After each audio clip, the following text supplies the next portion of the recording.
So good morning. My name is Stephanie Babbitts, and I am the project director for START Engaging Parents of Students with Disabilities.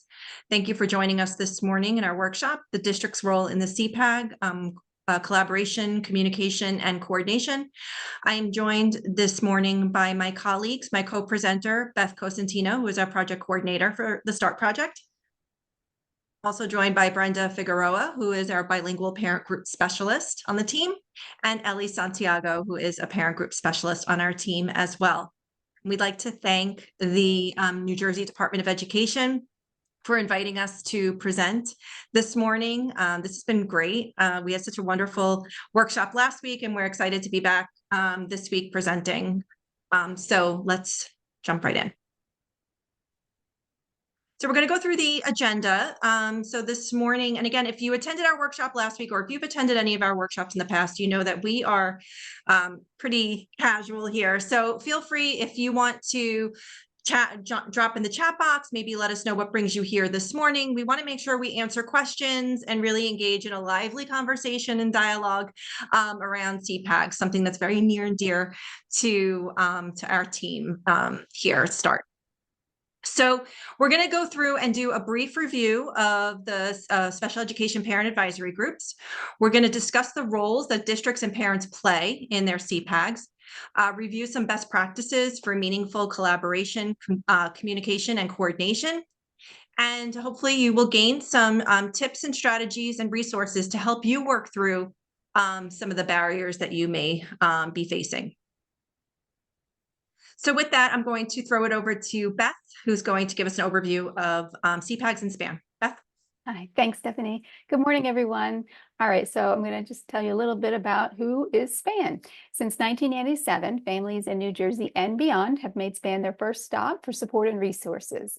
Today, SPAN's projects and programs for parents of children from birth to age 26 and for women of childbearing age have expanded from a kitchen table to over 40 national, regional, and local programs funded by government agencies, state, federal and local, foundations, and fee-for-service contracts. These programs cover education, health and mental health, human services, childcare, and child welfare.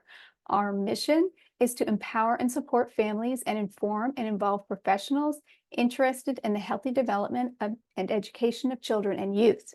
Our motto here is empowered parents, educated, engaged, effective. So now let's talk a little bit about what a SEPAG is. IDEA, which is, as you all know, Individuals with Disabilities Education Act, is the federal law. And NJAC stands for the New Jersey Administrative Code. When IDEA was reauthorized in 2004, the state code changed to include special education parent advisory groups. New Jersey is a handful of states that require that each Board of Education have a SEPAG. It states in the code, each Board of Education shall ensure that a special education parent advisory group is in place in the district to provide input to the district on issues concerning students with disabilities. So now, as you can see from the verbiage, the law is very broad in scope and only mandates that a district is required to have a group. SPAN has played an instrumental role in the development of what an effective SEPAG should look like. We have partnered closely with parents, the New Jersey Department of Education, and key stakeholders on developing a guide that outlines all of the components of an effective group. It is important to note that districts are at many stages in the process of starting or developing a group. So the SEPAG guide will provide you with the best practices regarding a SEPAG at various stages of development. We do include the SEPAG guide as one of our resources for this presentation. An active and effective SEPAG can be a true asset to a school district by providing parent input and making recommendations on special education policy issues. So what is the purpose and function of a SEPAG? It is to help improve educational outcomes and well-being for all students, including those with disabilities. It's also to help identify unmet needs, help shape the development of programs, services, and policies, and improve district culture and climate. A SEPAG gives parents the opportunity to provide direct input to their school district about policies, programs, practices, and services that have an impact on students with disabilities and their families. An effective SEPAG can increase the proactive involvement of families by inviting input. So a CPAG is meant to provide suggestions and input to address system-level needs identified by the district, students, and families. It's to provide input and feedback to the district on proposed plans. It's to provide an opportunity to enhance and strengthen collaboration, which we'll get into, in the district, and to advise on unmet needs of children with disabilities. So let's talk about systemic issues and what the difference is between an individual issue and a systemic one. Often parents bring a perspective to an issue that is based on personal experiences with their own child. Taking action on behalf of a single child is individual advocacy. While this is vital, the goal of the SEPAG is to look at systemic issues, that is, challenges and opportunities that affect more than one student or family. An effective SEPAG invites, collects, and coordinates individual stories and perspectives from parents. It then looks at this input to see patterns or trends that can be addressed through policies, programs, and services that have the potential to affect many students with disabilities. That is how SEPAGs can move from an individual issue to systemic change. So the benefits of a SEPAG: for districts, it's enhanced communication and relationships with families of students with disabilities and improvement in school culture and climate. For students, it's the development of self-advocacy skills, improved programs and services that reflect the needs of all students. And for families, it's positive interactions with school and staff, connect with other families, and build relationships. So we do have this quick guide as one of our resources. What are the results of an effective SEPAG, which goes deeper into all of these benefits and is a part of the resource folder for this workshop. Now let's talk about the SEPAG guide, or as we refer to it just as the guide, created in response to recommendations from the report of the New Jersey Task Force on Improving Special Education for Public School Students, released on July 25th, 2017. It provides guidance and a roadmap for conducting SEPAGs in a manner that offers parents the opportunity to provide meaningful input to school districts and engages them in effective collaboration to benefit the local school community. It suggests effective strategies for system-level change and advances best practices in parent leadership development and family engagement. The main challenges for each school community to develop and run a SEPAG that is aligned with unique needs of the school district, bringing in diverse perspectives and setting the tone for productive discussion, collaboration, and change. The opportunities to improve district school community, climate, and education for all students are unlimited. So now, Stephanie, I'm going to hand it back to you. Thank you, Beth. If you are familiar or you've had a chance to read through the SEPAG guide, you'll hear the word collaboration. It's funny, I did like a search the other day. I typed in collaboration and showed the number of times it comes up in the SEPAG guide. So really, the SEPAG guide gives you so many great strategies. So if you haven't had a chance, definitely that is a part of your, I guess, if you're starting a group or rebooting the group, a great place to start is with your taking a look at our SEPAG guide. So I want to do a real quick brief activity this morning. And again, if you wanted to unmute yourself or maybe just write something in the chat box here, but we do want to hear from you.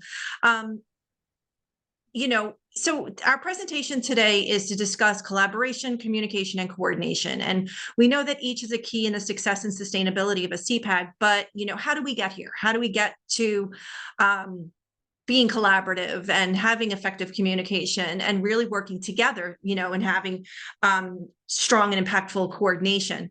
So what part of our conversations on our team, we're always talking about what we hear from our school districts throughout the state, working with parents and some of the things that we hear that come up often. So I guess our question to you is this something that maybe you're feeling personally that you've experienced, or something that something that you've experienced maybe within your own SEPAG?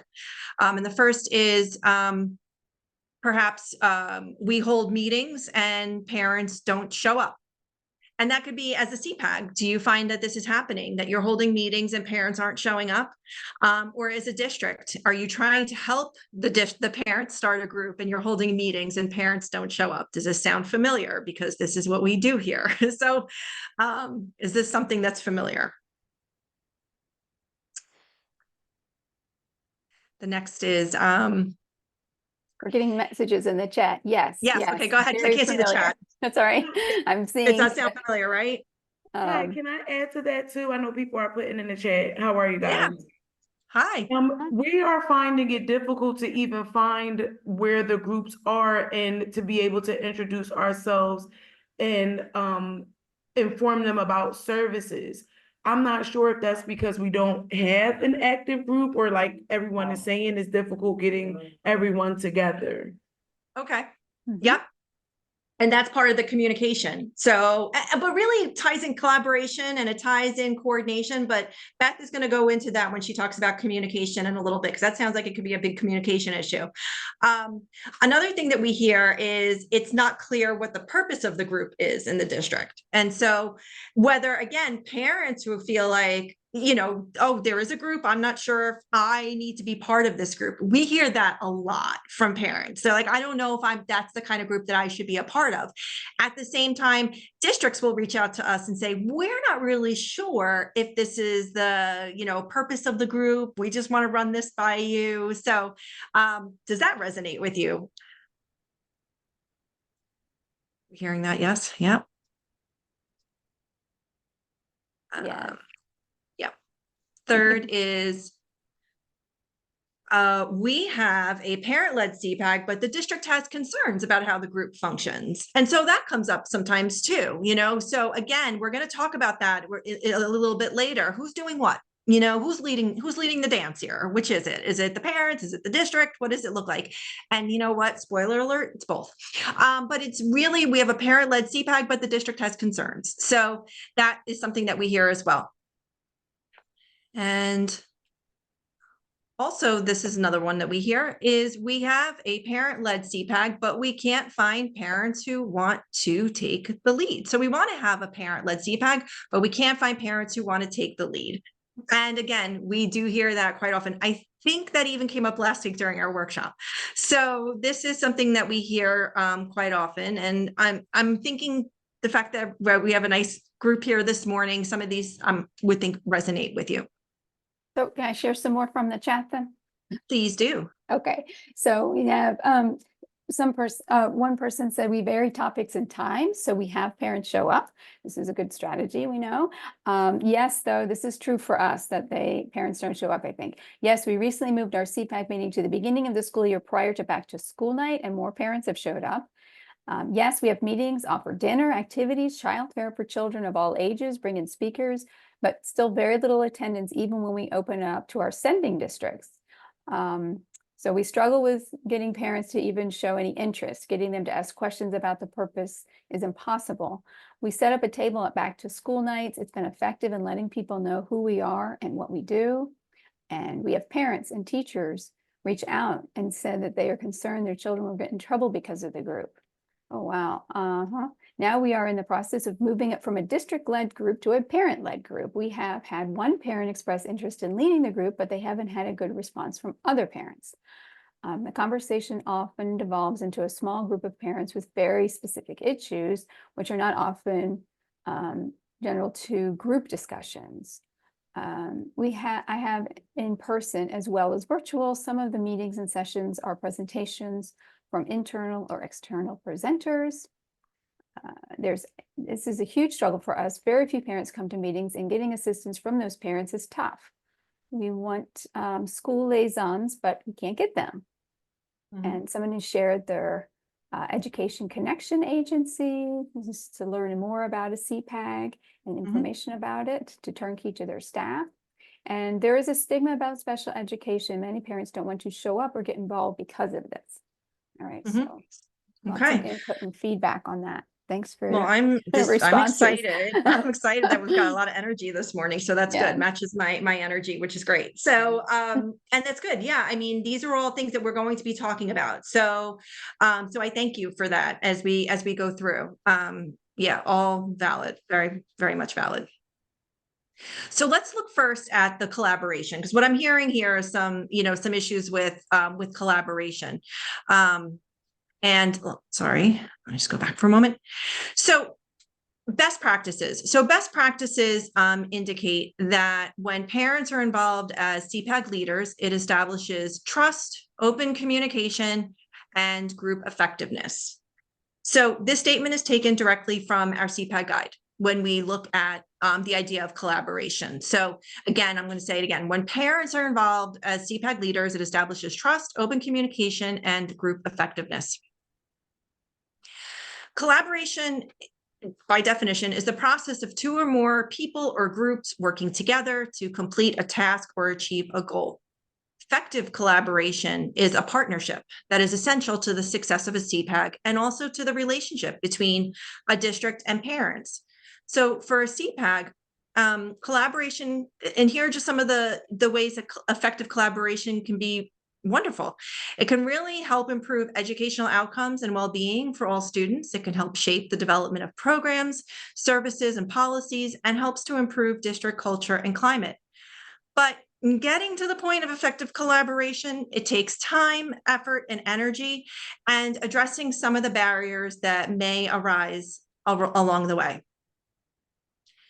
So what are some of those barriers that we think about when we look at collaboration that exist out there? So again, as a team, we talked about this, and I think what we hear most from the work that we do is we broke it down to these three things. So we've come up with trust as a barrier, trust between parents, trust between parents and the school district. There's definitely a barrier there. Leadership, so unclear as to who's leading it. Is it parent-led? Is it district-led? And perception of the group's purpose. I think someone had mentioned that before when Beth was reading the comments. Again, going back to what is this group all about? Is this a group that I should really be a part of? So trust can be a major barrier. Trust between parents and trust between the district and the parents, and trust that the group is committed to improving outcomes for all students. We sometimes hear from parents who want to get involved with their CPAG, but they're unsure if it's the right group for them. In our in our work too, we also hear from parents who have had issues in the past, and it's impacted them from fully getting involved in the CPAG. And as I mentioned, so that trust is a big issue. I think having trusting relationship or trusting the process, we talk about also trusting the process, trusting in the fact that this is a opportunity. And if you look at the guide of what effective collaboration is, and effective, you have to be able to trust. You have to be able to put the past behind, be able to put issues that you may have aside. One of the important pieces of a CPAG is that it's really about improving outcomes for all students. And it's really about collective work. What are we doing together to address the issues for students? And again, we always talk about things that are working, things that are not working. What are some of the challenges and the barriers that exist there, and some of the things that we can work through?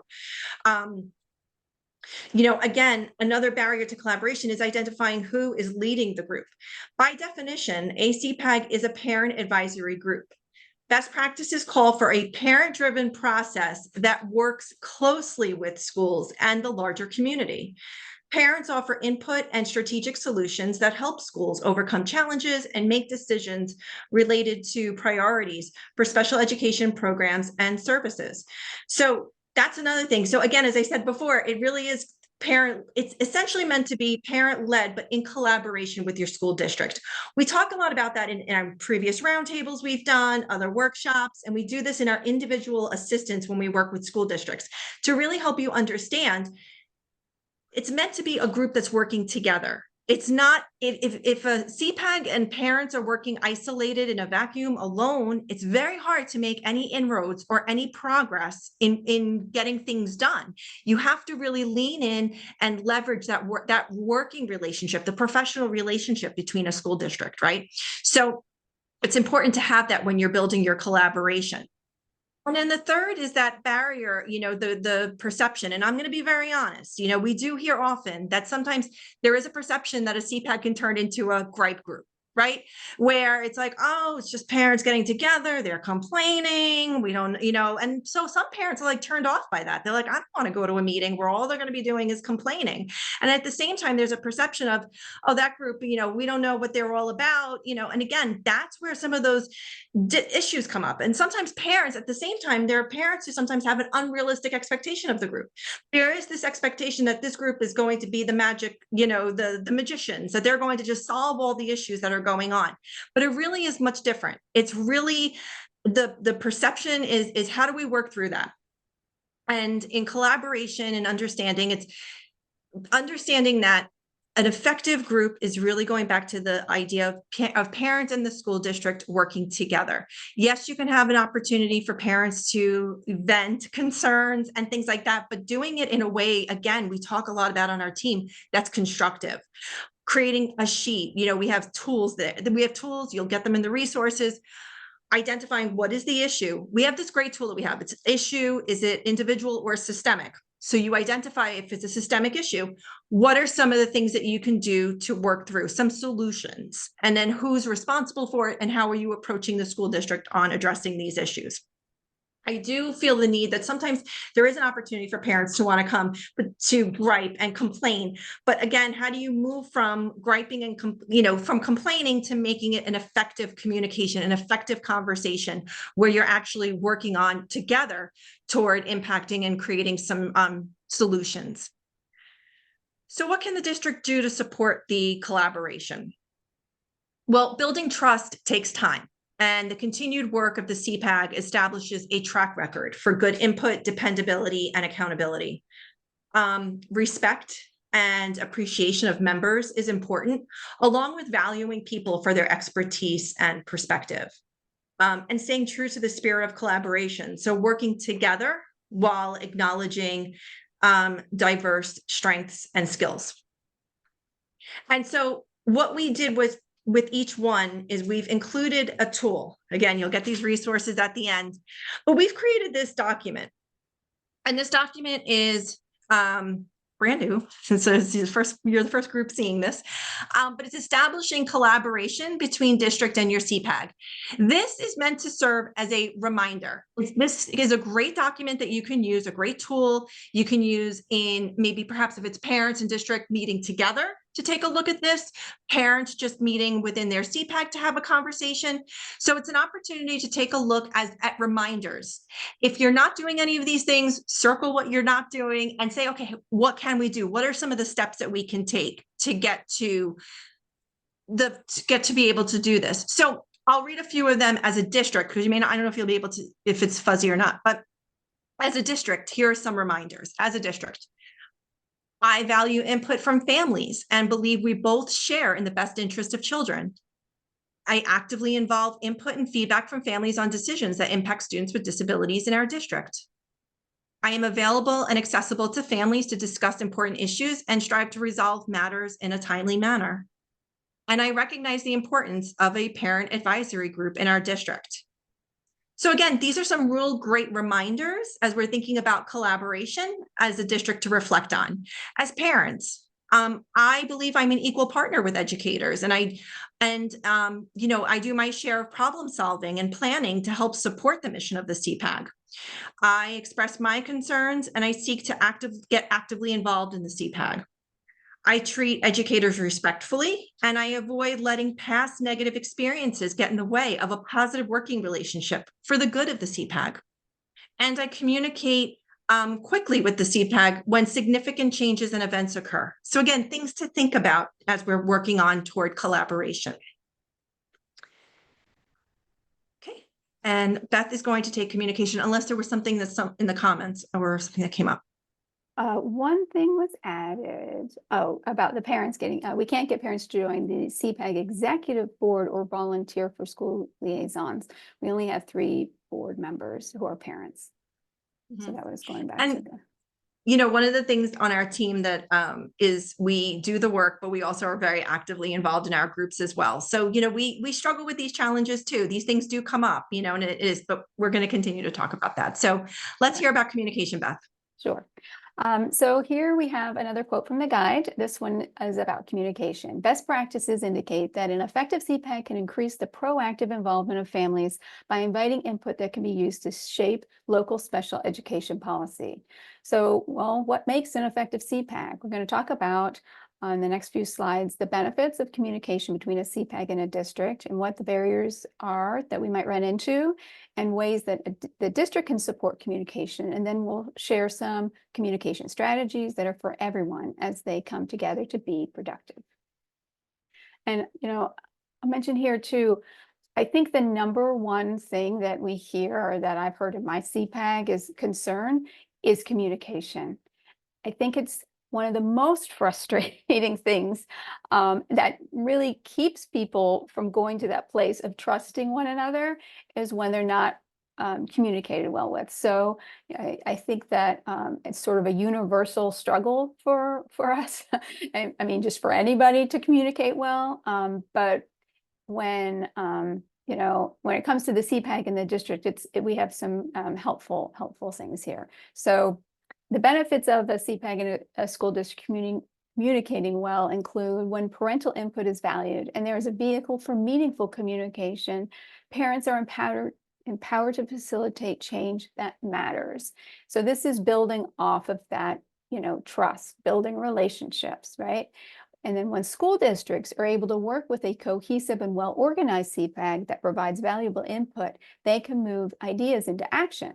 So this is where the parent leaders and members are working together to share those systemic issues, along with sharing ideas and recommendations. Remember, it's an advisory group for solutions. They're looking for solutions. So not just here are our issues, but here are our issues and here are some ideas that we have and recommendations that we want to share.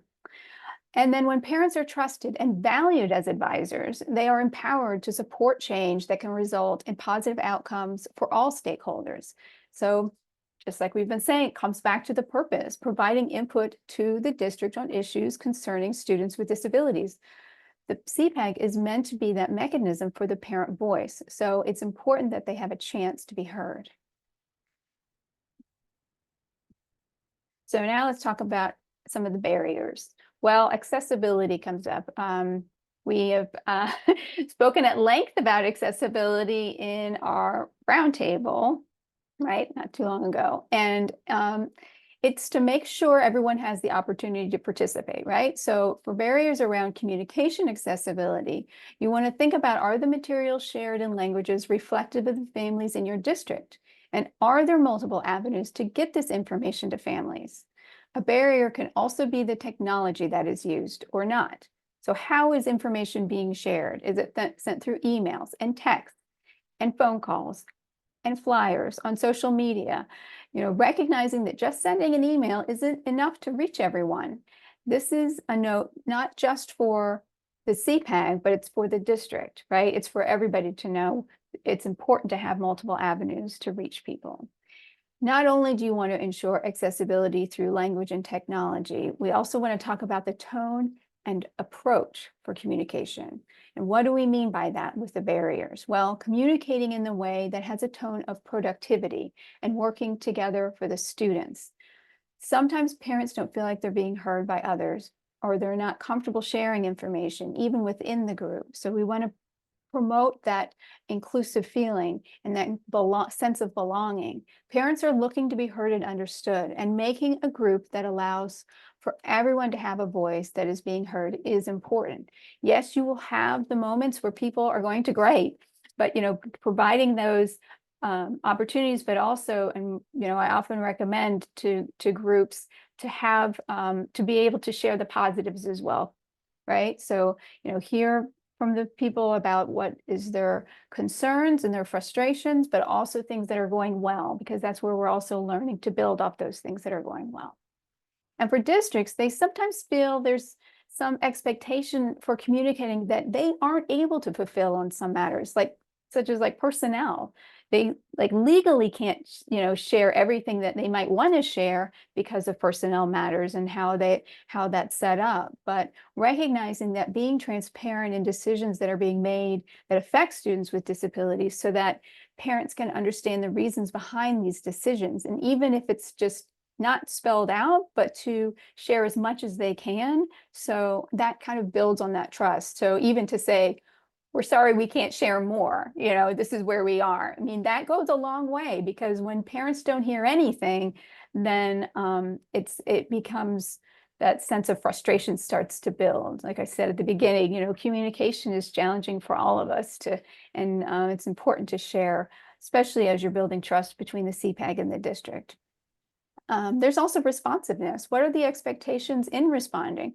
Is there an understanding across the district what the time frame is in returning emails? And responding in a timely way is so important on both sides, so that viewpoints are being heard and considered. So in what ways can a district support communication? They can value diverse perspectives. They can set some ground rules for establishing clear communication. We have participation agreement samples that we'll share in our resources. Also creating a culture in which parents feel supported and understood. That's a climate of mutual respect, encouraging and supporting input from families, even those who are frustrated and angry, understanding what those underlying causes are for the frustrations. And now here we have a tool that is our resource for the communication strategies. And it's a one-pager for communication. And it has the category and the definition and an example of a way to say it. So for instance, we have the soliciting and seeking information. So, the SEPAG wants to maybe know something from the district. So that's something important. So, there are ways to ask, can you tell me more about whatever it is? And can you give me an example of this? This is also good for even within the group as you're communicating with one another.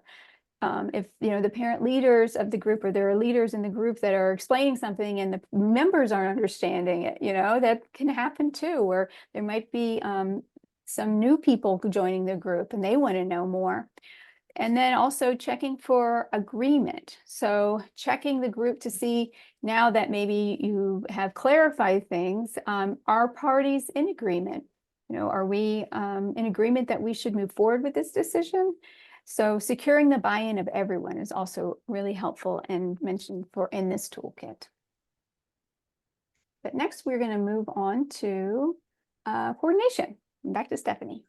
Yes, thank you, Beth. Communication is very important, really is. So coordination, the third C of this presentation, is that best practices, again, taken from the SEPAG guide, best practices suggest that school leadership should support and partner with SEPAGs rather than lead them. So again, going back to that, what that looks like when we talk about coordination. And how do we define coordination? It's the process of organizing people or processes so that they work together properly and well. It is the harmonious functioning of parts for effective results. So that was part of what we were looking at. We talked about the collaboration and the importance of collaboration, certainly the importance of communication, but all of those help in getting you moving toward effective coordination for your group. So it's getting all the parts moving together on the same page and in the right direction. So with coordination between a SEPAG and a district, it does, again, goes back to, it takes the time, effort, and patience to build an effective, sustainable SEPAG. I think sometimes we run into where we are giving assistance to a group and they want quick, like, let's just get a group going. We got to get up and running. And it's like, there's a process here, with starting any group, again, starting a group successfully. There are many steps that you need to take to get there. Last week, we went through some of those. We outlined the 5 steps of getting started or rebooting, but it takes time, effort, and patience to build an effective, sustainable SEPAG. And sustainability is super important, which we're going to talk about in a moment. Again, with coordination, is establishing priorities. What are the priorities of this group? What matters to this group? What is important? And summer is a great time to have that reflective moment, to think about what are some of the priorities as we enter into a new school year, and develop relationships at all levels. It's so important to have those important, building relationships in terms of the coordination, because the SEPAG is, as we've talked about in past workshops and roundtables, we've talked a lot about the importance of building interdependent relationships. It is so important that your SEPAG has a good relationship with your administration, with your Board of Education, with your PTA groups, all the different community members, your community stakeholders. All of that is very important in developing in the sustainability, is building those interdependent relationships. And this, I think, is probably the most important part when we think about coordination. I'm going to read it. the best CPAGs, and this is from the CPAG guide, the best CPAGs move beyond compliance and embrace a spirit of true collaboration around the needs of students with disabilities and the school community. That really is at the heart of coordination that we think about. It is, I think, when we look at the code, so the code requires that all school districts are to have a CPAG. But if we move beyond just the compliance of, checking the box that we have a group, and really making it a true CPAG, taking the tools that we provide, reading through the guide, and creating an effective CPAG. That is where you are able to have a group that's playing the long game, a group that's going to be around, and a group that's really going to make inroads and really work effectively within the school district. So again, it's moving from compliance and embracing a spirit of collaboration. Some of the barriers exist, however. So let's take a look at some of those barriers. We find often the reboot, the refresh. We are contacted to do technical assistance because we are run into districts that contact us or parents that contact us and say, we feel like every year we're restarting the group. We have to keep the group moving along. And sometimes that just happens at the nature of, if you have in the district, there's a turnover, if there's, a new director coming in to the role within the school district, that might be an opportunity. That's where there might be some change happening. If you have parents, we see this often of students. The students are aging out, or parents, the children have gotten older, and parents have shifting priorities. Life happens, things happen, and so how do you keep the momentum going? How do you sustain the group, the growth of the group? And that's something that comes up as a barrier. Again, keeping that momentum going. I think as parents, especially as parents of children with disabilities, we get burned out. There's a lot of burnout that happens. And we're also at the same time, was burning the candle at both ends. So we're really keeping, there's so many things that are going on. And it's sometimes a parent group could be something that you say, you know what, I have to put this on the back burner for a moment. I have to take a step back. We see that a lot too, where parents will reach out to us as in a CPAG and say that the leaders have to take a step aside. Something else has come up. So it's really focusing on keeping the momentum going. It's also easy to get discouraged, to get frustrated and just say, you know what, we're spinning our wheels and they're not getting it, they're not getting us anywhere. We're not moving forward in the right direction. So keeping the momentum going is a barrier. And then aligning words with actions. And that goes back to that kind of compliance issue, right? So I think that in aligning words with actions, it ties in with communication. It ties in with, if we are a group and we say we're a group and we say that this is what we want, we have to be able to work together, right? So it's aligning those words with actions in terms of what we're working through together, and we're making and that it's not just, yeah, we'll get to it and problems don't get solved or issues don't get addressed. It's really being able to, as a CPAG, as a group, to turn around and say, you know what, we have been able to make some inroads. We have been able to make some progress. We have taken some of these issues and have been able to work effectively and collaboratively with the school district. So again, it's making sure that we're aligning our words with our actions. But how can a district support this? What can a district do to support coordination? So we talk about, again, playing the long game and not making this a revolving door.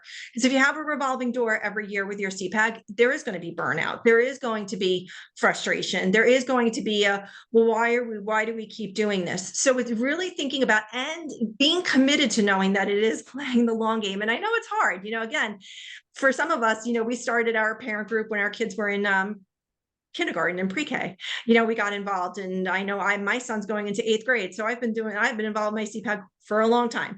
But it is, I see the value in it. So it's, again, how do you as a parent group help parents to see and district the value in what your group is all about? And that, again, is going back to playing the long game, doing some self-reflection.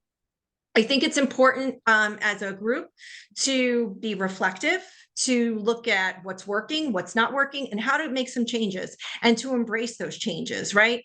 This morning, as we were prepping for this workshop, we were talking about embracing change and how change is, can be scary, and change can be frightening. And I think as parents and as parent groups, part of the work that we do is we talk a lot about, and in coordination, your CPAG as a hub. Your CPAG is also a communication hub.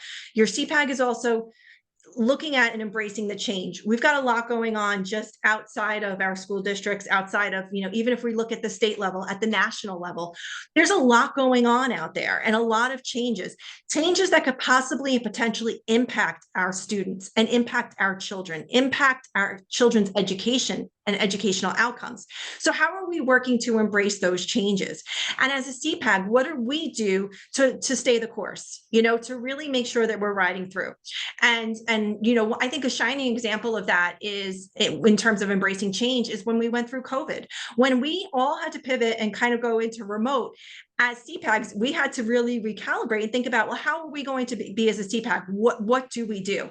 For many of us, I know personally, our parent groups really turned a lot into a support group. I mean, we really needed an opportunity for parents to connect and work with each other and support each other and get through the very difficult times, the very challenging times, the very uncertain times. And so it was an opportunity then to embrace the change and figure out, how do we navigate this very, uncertain situation that we're in. So it's thinking about, those are the types of things that you want to think about as you navigate toward building and sustaining and playing the long game and thinking about your group. And so some things came out of that were best practices. How many parent groups, how many CPAGs said, you know what?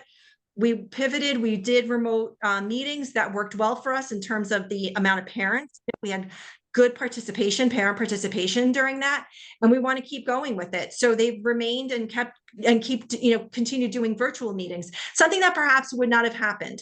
So again, it's embracing the change and looking at the reflection and being able to, course correct when needed and to make the changes as you go through. And so a great tool that we have in the toolkit is, this is in the back of your CPAG guide. It's a CPAG self-assessment. And this is a great one to take a look at. Again, you can do it individually. You can do it with your district. You could do it collectively. We always share this one at the end of the year. It's a nice time looking at your year in review as you begin to prep and ramp up for the new school year of goals and things that you want to accomplish. It's a great way to take a look at your assessment of your CPAG. So again, this will be in your resources.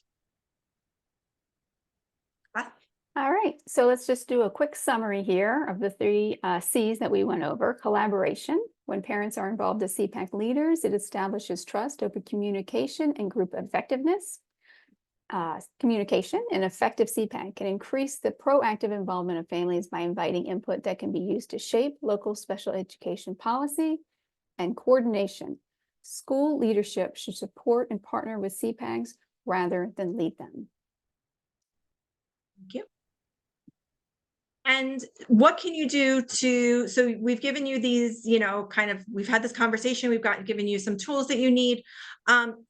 Feel free to connect with us, to reach out to us. That's what we are here for. Our team is here to provide assistance, to help you with your groups, to help guide your groups, point you in the right direction, give you whatever, ideas that you may need or anything like that to move you in the right direction. So you can always feel free to connect with us, contact a parent group specialist. I've emailed all of you, so you have my email. So feel free to email me directly.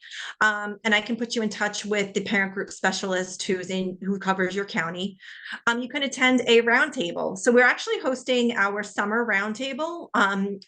We're doing a 2-session. You can attend one session or the other, July 31st and August 1st. And we're calling it Sun, Sand, and CPAG. So it's kind of like a summer refresh for your CPAG.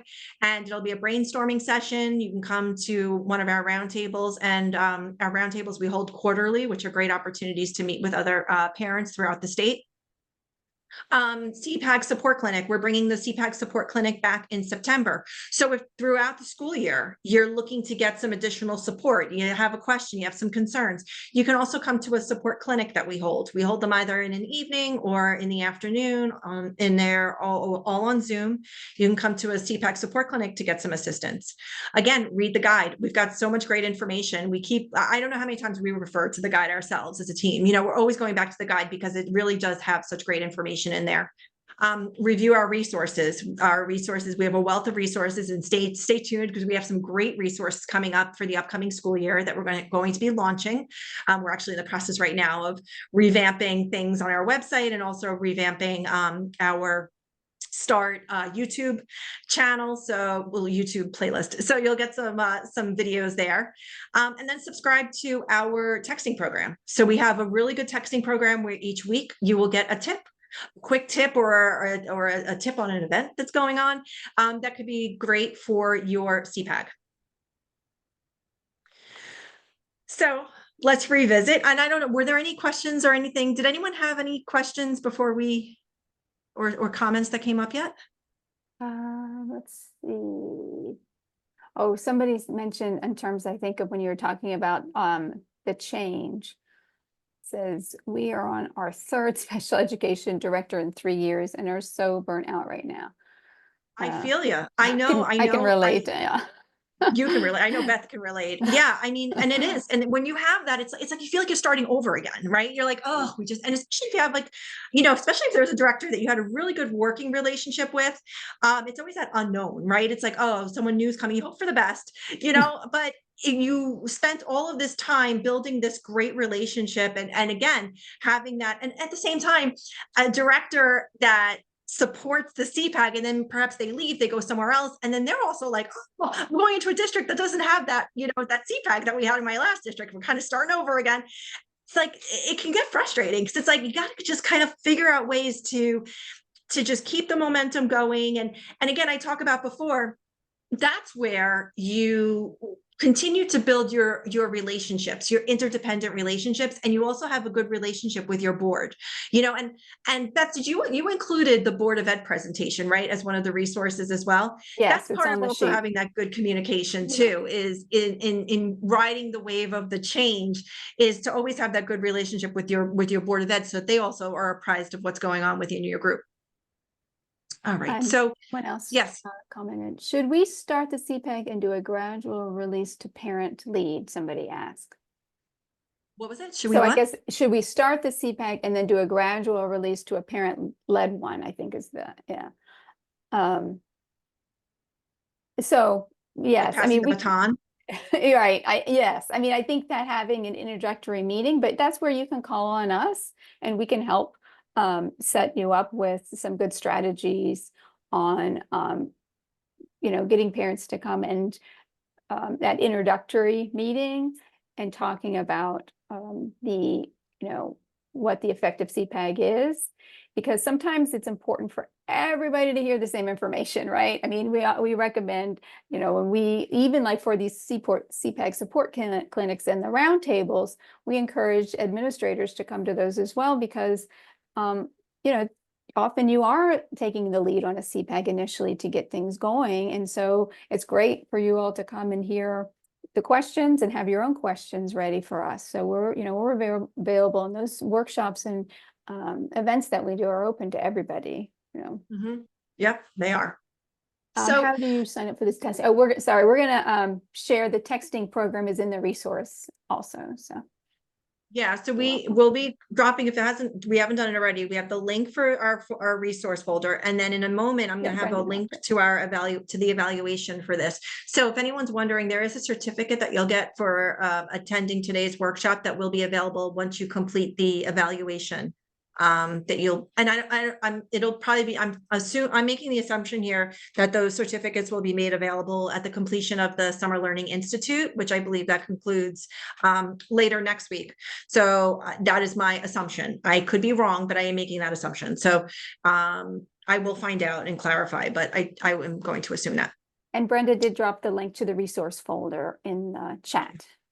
Thank you. And Stephanie, you'll send it out in an email too, right? I will be sending out a follow-up email. So yes. So just to revisit, so we wanted to kind of revisit these quotes again to see if anything in the past, how long we've been, almost an hour, about 50 minutes, if anything has changed, or now you feel a little bit like you're kind of you're warmer where you need to be.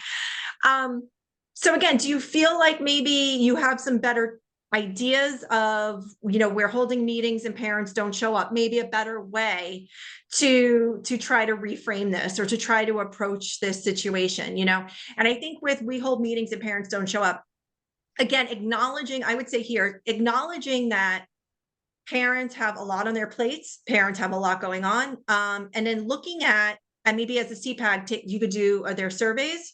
Are you surveying parents, or also are you taking a look at the time of the day? I know someone mentioned that they alternate times of the day, and maybe, again, as I mentioned, virtual. Are we doing virtual? We had just found that we have a better turnout personally in our own CPAG when we have our virtual meetings. When they're in person, it's not so much, but virtual, we have a much better turnout. So, and again, another thing you can do, are you sharing your agenda? One thing, another tip here for holding meetings and parents don't show up is get the support, get the buy-in of the parents to help in creating the agenda. So perhaps post and say, we have a meeting coming up. We'd love to have you be part of helping us to create the agenda. What are some things you would like to talk about? And so I think sometimes when people know that their voice is, again, heard, going back to the communication part, and that they have a seat at the table, there may be more of an inclination to hold meetings. I think if you also say, maybe some meetings around certain speakers, if you're doing presentations on information that is relevant, things that are going on within the school district, maybe talking about an overview of the special education programs within, services within the school district. If there's a presentation on data, or unless it's just some of us who are data nerds and like that stuff.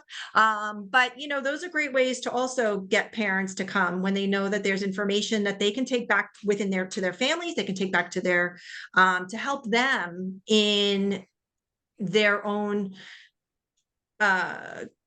development, in their own advocacy, in their own, relationship building with the school district.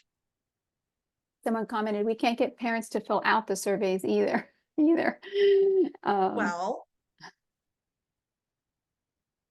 so we can say, like somebody mentioned before, like a back to school night. So having a table set up with a QR code, that can be like easily accessible for people is one way to try to catch them where they're already somewhere. We often will do, like in my own district, we'll do like community health fairs. We'll just be out in the community with a table, and say, we're the CPAG, we're the local district CPAG, have you signed up for our, emails? And, here, so like getting that information in as many different places as possible, I think, is really important.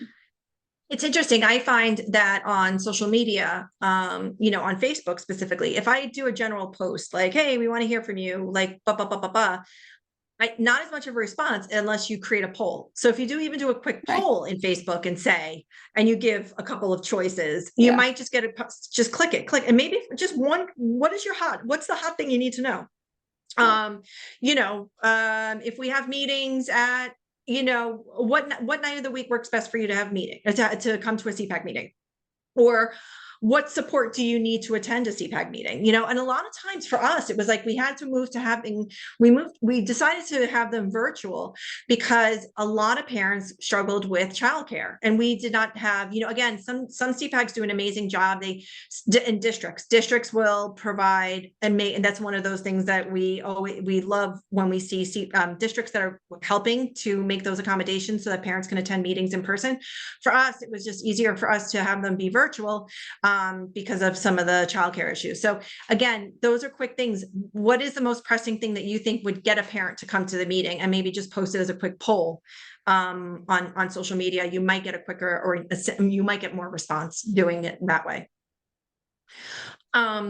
It's not clear what the purpose of the group is in the district. So I'm hoping you've gotten some idea of, or maybe feel you can reframe it a little bit, and looking at and having a better understanding now of that. And I think this goes back to the purpose of the group. What is your mission statement? So is your mission statement clear? Does your mission statement support what the group is truly all about? So I think that that's something important to think about there. And hopefully this cleared that up. We have a parent-led CPAG, but the district has concerns about how the group functions. So again, this goes back to the collaboration and the communication and coordination there. So thinking about that. And again, it's hard. We want to have a parent-led CPAG, but we can't find parents who want to take the lead. I've been leading my CPAC for quite a few years now. I need to find parents to take the lead. It's hard, again, because it is a commitment. It's a commitment. It takes time. We always say it's good to have, a few parents who are actively involved in a leadership capacity. It shouldn't be a one-person show. It should be, a few people that are actively involved. And you have your job descriptions. We have a resource for that, of job descriptions. Like, what does that look like if you're going to be leading the CPAC? What role will you be playing in that? And what can you do? So, Beth, was there anything you wanted to add to that? No, there were a couple more things in the chat though. Okay, yes, ma'am, what you got? Somebody had said offering a certificate of participation for filling in a survey is genius. So yes, if your families will respond to getting a certificate for participating in a survey, that's great. Someone also talked about that they have an open communication with the district, especially during their advisory committee or advisory meetings. However, they say no to most requests. So if they ask to have like a couple of minutes during the new teacher orientation or during the new school year teacher meeting, just before school starts, so that the CPAG leaders can say hi to staff and let them know they exist, or having the principal send an email out about their CPAG events, and because they do it for the PTOs, but they say no to the CPAG. So I would be curious to understand why they say no, and I would want to take a look at what the letter looks like. Again, we have that as a resource that we talked about last week, like a one-page flyer. Your one-page flyer could even be that information. And I think by saying no, what's the reason for saying no? And how can we move toward yes? And how can we move toward getting to consensus on getting the information out about the group? I'd be curious about that. Yeah, and somebody commented too that, that their district used to do that, and they reminded them that they shouldn't be treating two parent groups differently. And what kind of message does it send to treat the parents of disabled children different from other parent groups? There you go. Yeah. So also somebody asked, can districts collaborate with their CPAG? Yes. So yes. And yes. Yeah. And I mean, the way like I see that happening, we're talking about meetings and how to incorporate, like, so we will do maybe like this year our CPAGs did IEP workshops. So we invited the district staff, like we did preschool, elementary, and secondary, and we invited people. The head of the special services department came, and supervisors, but also like a teacher and a child study team member, so that parents. We talked about what's in an IEP and discussed what to expect. But then when parents had questions, we had all these people to be able to answer the questions and have a conversation. So that's just one way that like we're all working together to build parent capacity on what's happening in special education, and then they're getting it from the people that are doing the work too, which I think that's important too. It's fine to have somebody from outside come in and speak for sure, but it's also nice to have those moments where you're sitting with the people that are in your district and having conversations. I have a quick question. Sorry, I came off mute because my meaning for that was like, we're in Camden City and we have Renaissance and charter schools. So I saw Tugbo was on the call. I saw her name. So could, as Camden City supervisor and her as a charter school, can we collaborate in what we do across district? I see what you mean. Sorry. Yes. Yes. I just wanted to ask. Yeah. And actually, Ellen, she's not on the call this morning. She's at a training. She is on our team, and she is actually going to be doing work with Camden City. So on help on anything CPAG related. So I know she's been connecting with some of the folks in Camden City.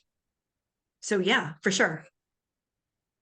Okay, so as we wrap up, just real quick, again, thinking about creating your action plan, one of the things that we do on our team is we give you this information and ways to support you. But then what are your next steps? And it's just a way for you to think about, like, what are your next steps? What are you going to take from this? What are your priorities?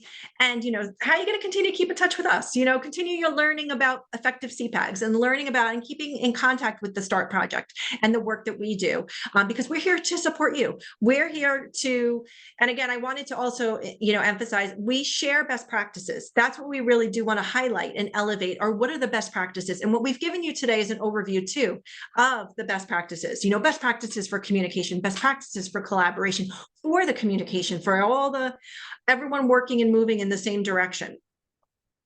And then we do have the evaluation. So if you wanted to just scan that QR code, we will also drop the link if we haven't already to the evaluation, but that's the QR code for the evaluation. And again, we do want to thank the New Jersey Department of Education, Office of Special Education, for affording us this opportunity to present the Summer Learning Institute. I think this has been wonderful. The selection of workshops has been phenomenal, and this is really great. And we're so excited that we were able to do this. Were there any other questions or comments or anything that anyone wanted to share about their CPAG or support they need?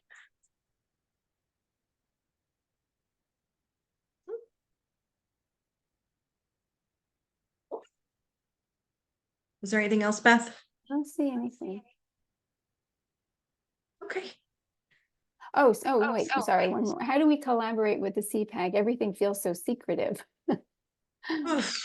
Yes, somebody says that they can relate to that, that their special education services page isn't on their website. Yes. Wait. So wait. What was the first question was? How do we collaborate with the CPAG? Everything feels so secretive. Is that written from the district perspective or the parent perspective? So for me, I wrote that comment. So for us, we are, again, a provider that came to Gloucester County because we did our research with just the troubles that a lot of the youth are having that's transitioning out of high school, right? So we try to connect with CPAGs, we try to connect with the child study teams. And as Olga was stating in the comments, who agrees with me, we constantly get the runaround on who's who. Oh, you can't present here, or you can't do this there, or no one knows who you're supposed to be in contact with. So again, when I put that comment, it's just like, it seems like a secret society instead of it being open information for people to be able to present, because people can't access services or know what's out there for them if they're not being told about it. I've reached out on multiple occasions to not just this network, but other networks to find out, hey, who is our CPAG group? Who runs it? How can we speak or present at these events to tell parents that, hey, you have a resource. We offer supports for parents who want to go out on a date maybe, or have time alone, instead of them feeling overwhelmed. If that's a resource that can be discussed with them instead of the same runaround or stuff that they can find on the DDD website, I think it would make a difference. So maybe people aren't showing up to these meetings because they aren't getting valuable information about what's available to them. Because the information is not getting to them. Right. Exactly. Right? Mm-hmm. So that goes back to the communication. Beth, did you want to add to this? Yeah. Well, I mean, it is complicated. And I think though that too, I mean, this is where I would say, going directly to the special services department, I don't know if you probably have tried this, Ria, but like going to like a transition coordinator even, and saying like, because I know the one in our district, has presentations. And so the district itself can even provide, host presenters and say, we're going to have a parent night and we're going to have this presenter come in. It doesn't necessarily have to be led by the CPAG in order to have the presentation. But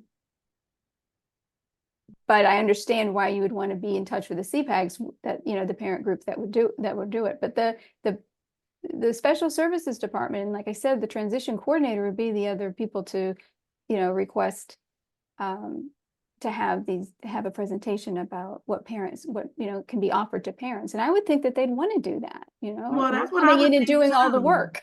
Yep, I would think that too, but it does feel like a lot of gatekeeping. Mhm. And again, I just want to make sure that we are presenting, we don't ask people to choose us. We ask people just to let people know that we exist, what we have to offer so we can support their families. Gloucester County and Camden County is two of the most underserved counties for youth in between the ages of 21 and 30. We have some of the worst numbers of transition success out of all the counties that is in the state of New Jersey. And something has to be done about that. We need to spark change so these individuals are not left behind. The numbers are just horrendous. Yeah, I hear you. I mean, so some districts do resource fairs. So, and again, that's another thing. Sometimes a CPAG can be helpful in helping to be involved in a resource fair. Also, I was wondering if perhaps an idea is to host, on social media, are there groups, Facebook groups on social media where you can post and say, hey, look, I'm looking to connect with a couple of parents, or if you're having an event, share the flyer and maybe start to make a connection that way. Sometimes, when we do our work with parent groups, we talk a lot about parents kind of having to do their own connecting in some ways, and kind of growing their group sometimes, and having connections with each other.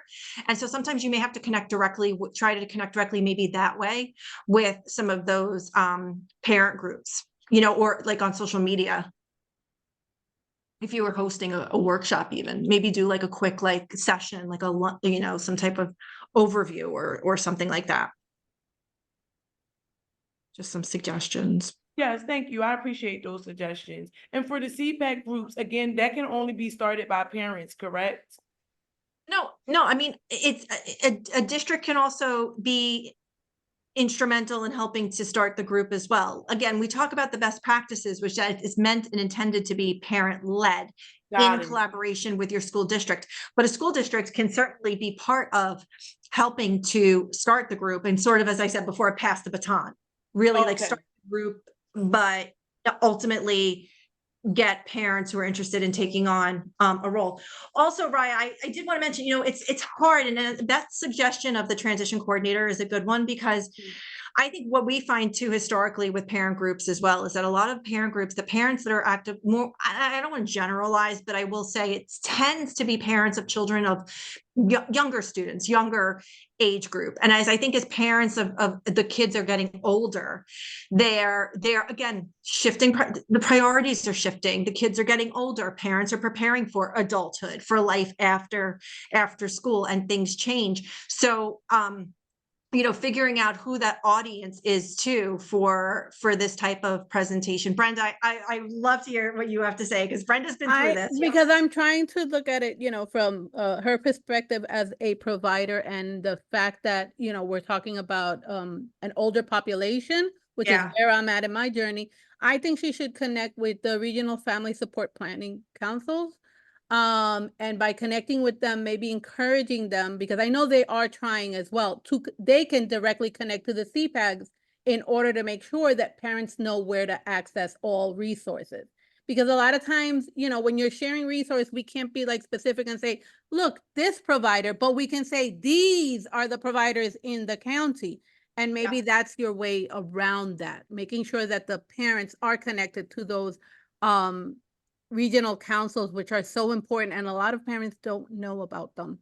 Okay, and you said regional councils is the name, right, Brenda? Yes, they are through DDD, and the parents are welcome to these council meetings even before the child turns 21. And there's a lot of work done around transition, because we know it is, very important. A lot of times, by the time they get to the council or reach 21, they're lost, because it's so much information and that can start earlier. Thank you, Brenda. I appreciate your input, and thank you guys too for your feedback. It was very helpful. Of course. Thank you, Brenda.